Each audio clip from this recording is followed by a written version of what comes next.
from you, the public. Herein Wood amasses another constitutional violation. Glendora has a right to petition her government for redress of wrong, and that's the First Amendment. So he can't come back, file court, anything. Glendora cannot file any more lawsuits in the Yonkers court without the approval of the clerk. Wood's paper is ad valorem 0. You want to know why?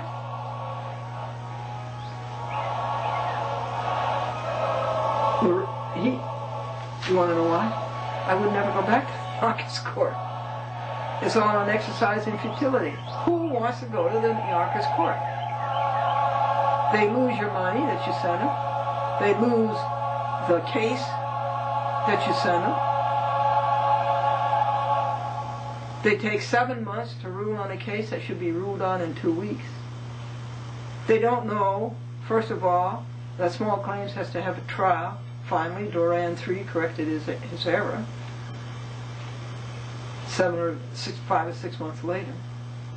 Who wants to go to the Yonkers court? Plus the fact that they lie and they cheat. Plus the fact that they steal the record out of the clerk's office and send it back to Glendora. So Glendora's sending it back to them. And that meant 736 pages, and it meant 79.5 hours copying it, and it meant $212. You're going to have to pay for this, Wood. You caused severe damages. Wood says the record should reflect that the overwhelming majority of the material submitted is completely irrelevant. Well, Glendora says she denies that. And Wood perjures himself again. And he lacks the required power to perform. He cannot perform legally, morally, spiritually, judicially, physically, intellectually, mentally. The list he gives is trivial and frivolous as he eschews the monumental and the vital. Glendora moves for a psychiatric examination of Charles D. Wood. He really is acting nuts. He's acting psychotic. Did you know that a neurotic builds castles in the air? A psychotic lives in castles in the air, and a psychiatrist collects rent from both of them. Wait a second, .com. Wait a second.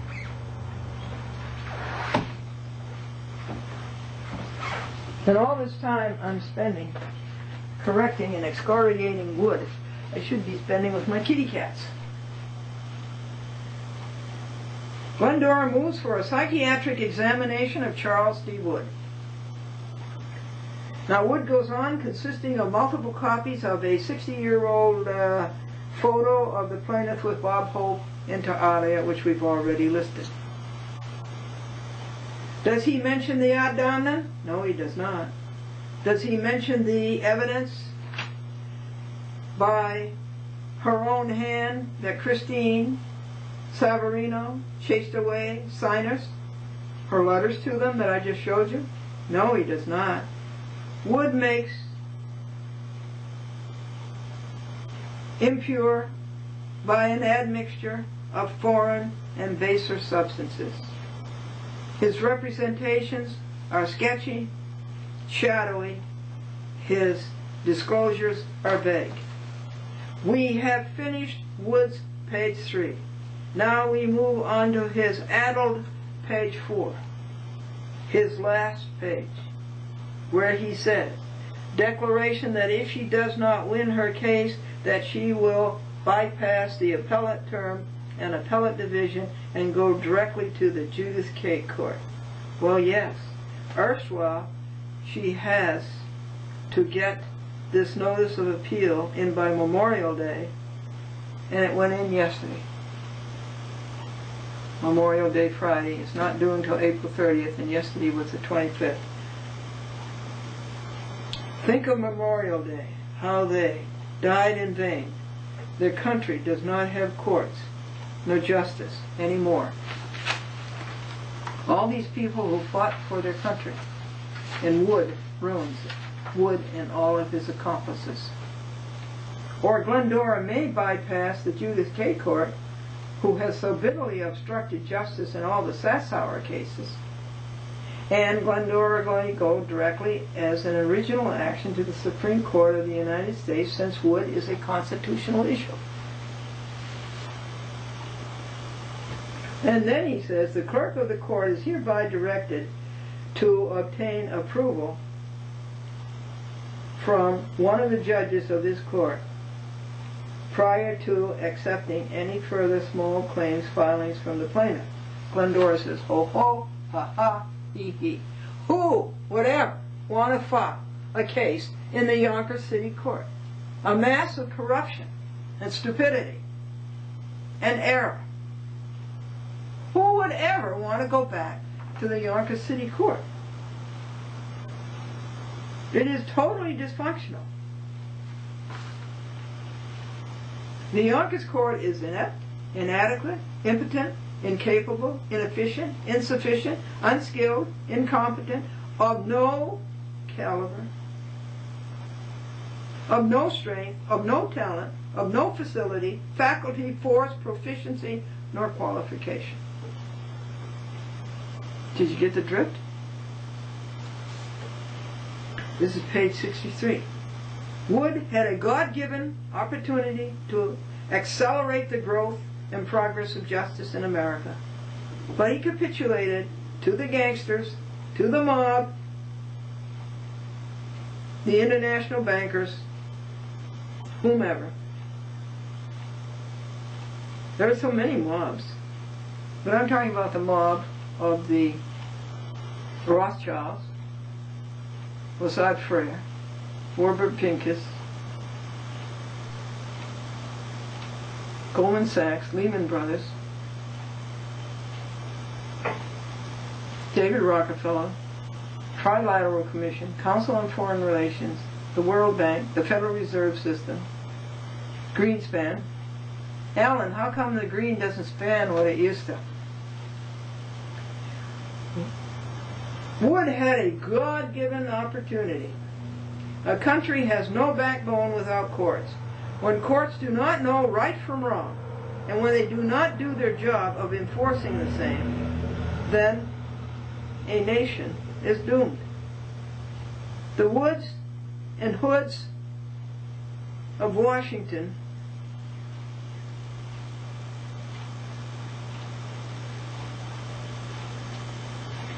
The Woods and Hoods of Westchester have rendered the courts meaningless. They have made the county adynamic. Adynamic means just what it says. Translate it from the Greek. It means without dynamics. They don't have any dynamics.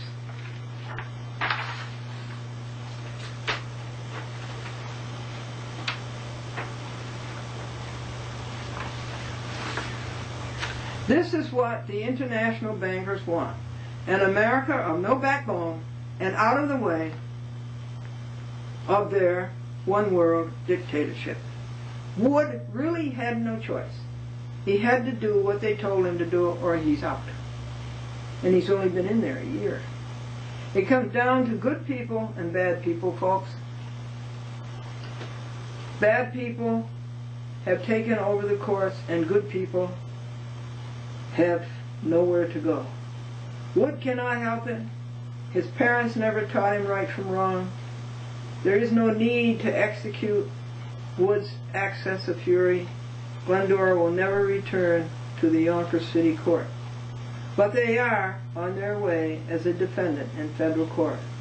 In lieu of acceleration, the growth and progress of America, Wood retreated it, failed it, receded it, and deprecated it. Page 65. Furthermore, the law doesn't say, the Small Claims Act, which is the Uniform City Court Act, Section 1801, doesn't say that the clerk has to get permission from the judge. Doesn't say that at all. It says the clerk can make the decision. So he's wrong there. Wrong on all the laws. The Small Claims Law, the public access laws, the constitutional law, the supreme law of this land, the New York State civil practice laws and rules. He's wrong on all of them. Gamma Gamma says, Wood, accordingly it is hereby ordered in a judge that the plaintiff's case is dismissed against all defendants. And Glendora says, on what grounds? As yet, no grounds have been given. With what authority? Wood has perjured his oath, violated the constitutions, bound by bond. He invokes a nothing, the appellate term paper that is null and void, unsigned. Wood is steeped in sawdust.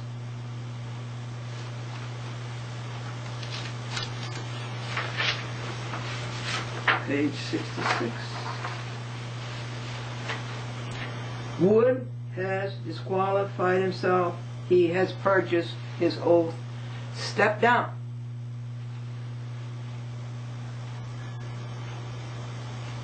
Writes Wood, the foregoing shall constitute the decision and order of this court. Judgment is rendered in favor of defendants dismissing the complaint. Where is Glendora's default judgment against DeCrenza and Lewis? Go ahead. You call the court. Don't go. Nothing will happen to you. Courts are too whipped, too whippy, to enforce the law. Now I want you to see his signature, and then you'll have no wonder in your mind why. Look at that. That's a signature. It's addled. It's unsound.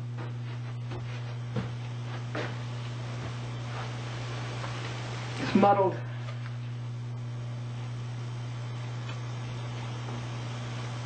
Addle really first, and it's empty, refers to an egg, an empty rotten egg. It's rotten and it's putrid. Does this signature tell you anything about the mind which wrote it? Yes, it does.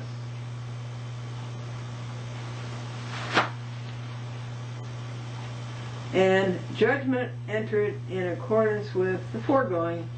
And let me show you this signature, and let me show you a stupid by this clerk. Okay, any clerk should know that you have to print his name. Any clerk has to know that. But not Yonkers clerk. You don't know anything. And he says attorney for the plaintiff. Well, where's the proof that Sadly Stevens Jerk is the attorney for the plaintiff? I asked for it 6 times, and they were never able to produce it. What does that tell you, folks? That there is no proof that Sadly Stevens Jerk is the attorney for the plaintiff, he says. And Walter Sarrock, ignominiously, in the halls of the Yonkers City Court, went out and solicited business from Taibat Salako. Cheap? These are Park Avenue lawyers. Things must be pretty bad on Park Avenue in the Pan Am building. You're going into small claims court on a $5,000 case. So there was never any Carmody weight proof that Sadly Stevens Jerk was an attorney, or the attorney for what defendant? Kitty cat, you want to come in? Come into your house, kitty cat? You lonesome, aren't you? Well, we'll take a break and see what we can do for this kitty cat. You want catnip? See the awkward attorney for the defendant. There are 4 defendants. Wood is one sham after another. Theta, page 67. Who paid Wood to do this? Who made Wood do this? Wood sits in sawdust. Wood could have gone into the New York Law Journal as a hero, as a patriot. Instead, he is there forever as a traitor, a seditionist, a treasoner to the United States of America. His disjointed footnotes to 10 are another count on perjured oath, infringement again of free speech. Glendora has a right to chart her own litigation, and up against the frivolous footnote of Wood, Glendora shows you the indisputable evidence that Wood should have included in his paper. Letters by Christine Savarino actually chasing away Glendora's signers. There's about a dozen of them. What more evidence could Wood ask? Did you know that Wood's censorship of Glendora and First Amendment violation ended up in the New York Law Journal? So I just sent the creeps at the New York Law Journal, who only print half side anyway, they don't know enough to print both sides. So I sent them a copy of this paper, 736 pages, and told them there has to be two sides to every question. But they wouldn't know that, they're lawyers. What are their names? Bill Halley? Del Halley? What are the other two? The other one, excuse me.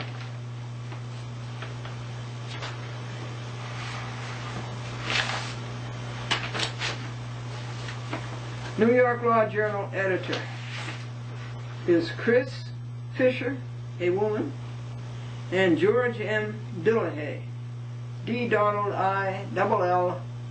E. Hay, H-A-Y, and this is, we have to make hay while the sun shines, because my neighbors cut their hay yesterday, and if it gets wet, it will be ruined. Okay, back to the New York Law Journal. So, they actually printed that. They're all bad. Like maggots in a garbage pail. They feed on filth. So, Glendora produces the evidence and receipts that Charles D. Wood ordered October the 25th, and this is Appendage 5. Can't get the light right today. Why is the light so bad? On May 25th. And .com's right on the floor underneath you. But here are Christine's letters. Dear Miss Onovo, as per our phone conversations, I will not process your access user application regarding the program A Chat with Glendora in the Southern Westchester system. I have enclosed the original contract and application as per your request. And then if you wish to contact Glendora, and the wrong number again, but here it is. And there's one after the other of these to all of my signers that Christine Savarino chased away and that I had to replace, and that cost hours, dollars, and wood, and hours, dollars, and ergs. And Wood, what is so abstruse about that? A simple lawsuit, and look what you did. You ruined your career, your parents' plans for you, your family's reputation. You ruined it all. And that goes up to page 252, the record spoken by, or written by, Christine Savarino, and it continues all the way. And Wood had this in his hand, and he just ignored the whole thing. And it continues all the way to page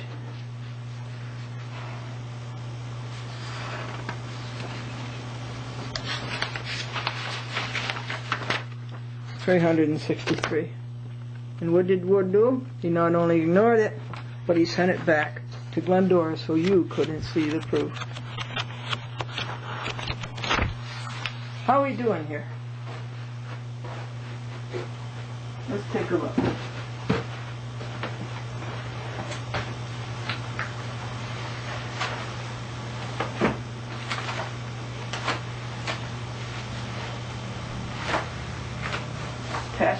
4.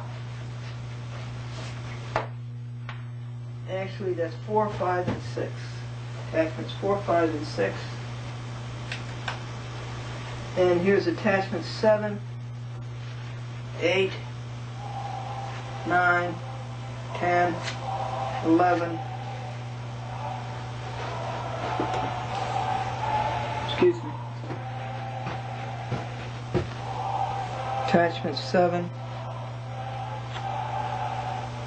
8, 9, and 10, 11, 12, and the conclusion. So how you doing?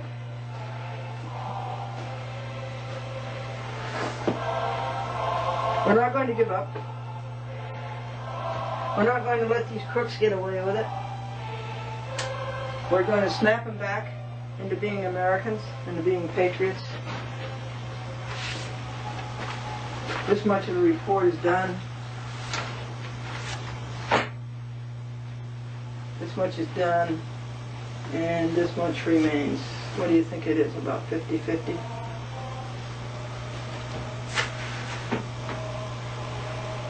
I thank you for your telephone calls. I'm very sorry that you have had the experience of going to court and expecting to find justice and there isn't any. I'm very sorry you've had that experience.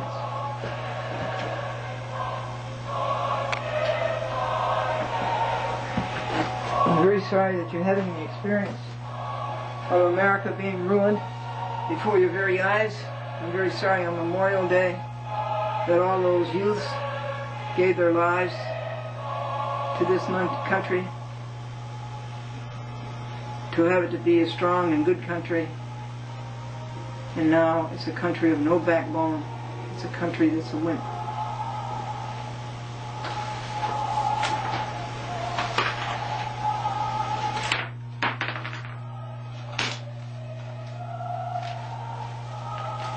Here's the $21, or $20 rather, that has to go to no good wood to appeal his rotten work.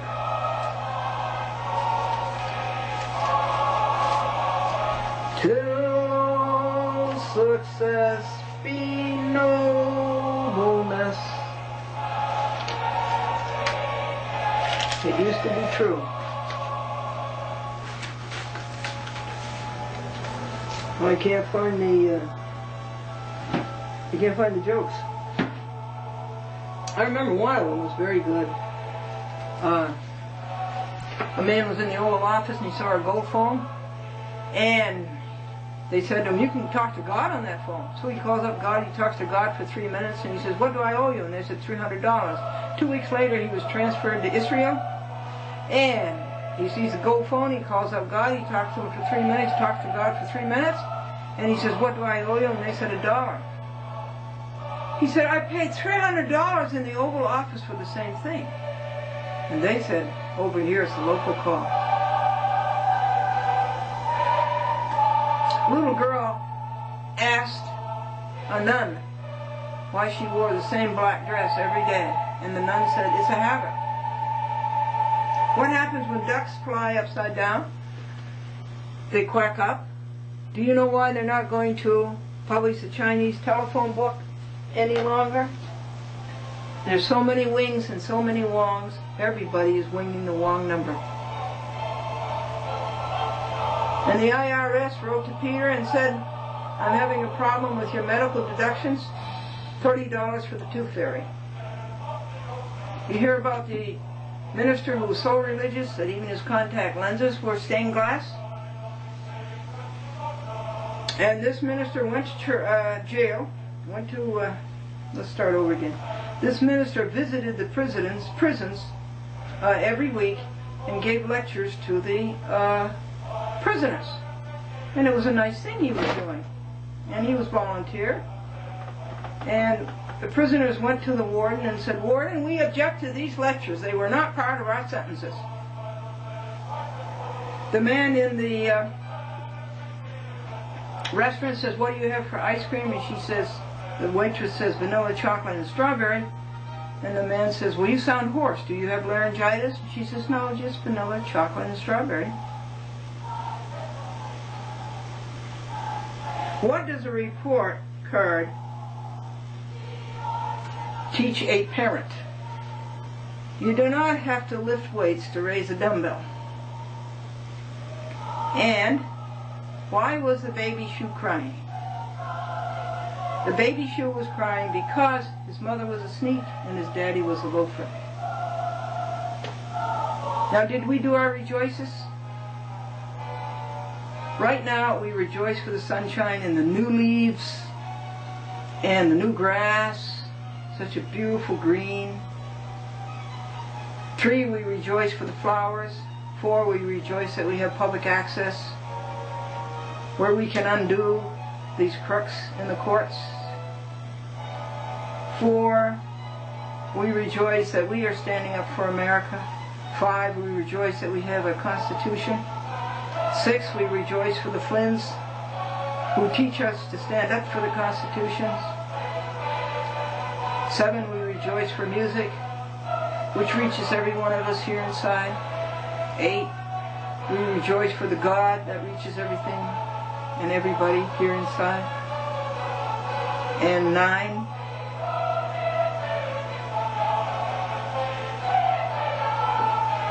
we rejoice that our heart beat every second. We rejoice that our lungs breathe every second. Okay, we'll take a break, and then we'll come back and continue this record. It's in writing, and it's on TV, and it's on the internet worldwide. You're not going to get away with it.